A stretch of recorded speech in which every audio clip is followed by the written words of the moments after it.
Gospels, things start to pop out that I didn't notice before.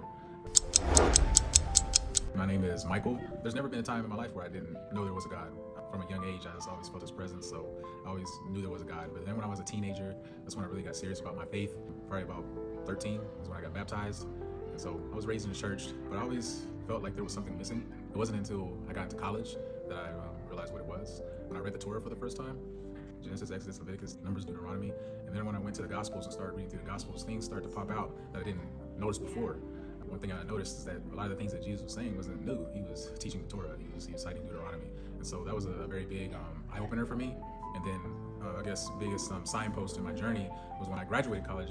I tried to memorize the book of Romans. I wasn't successful, but I got through like the first 4 chapters, and things started to pop out from that letter. And one of the things that popped out is that he sure was talking about the Jews a lot. And I was like, whoa, okay, there are Jews in these congregations Paul is writing to. And so that led me to ask a lot of questions and kind of led me on this journey into Messianic Judaism. What I learned is that Paul wasn't against the law, continued to be a practicing Jew. When we read the book of Acts, we see that this is clear. Continue to practice and continue to do the traditions. And then as I started to partake in some of those traditions, like the Sabbath, I saw that the Sabbath wasn't a burden, but it was actually a treasure.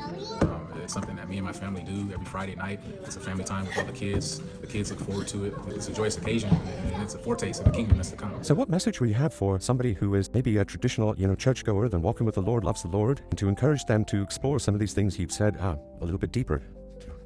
I would say to have an open mind and read your Bible. Read everything in context.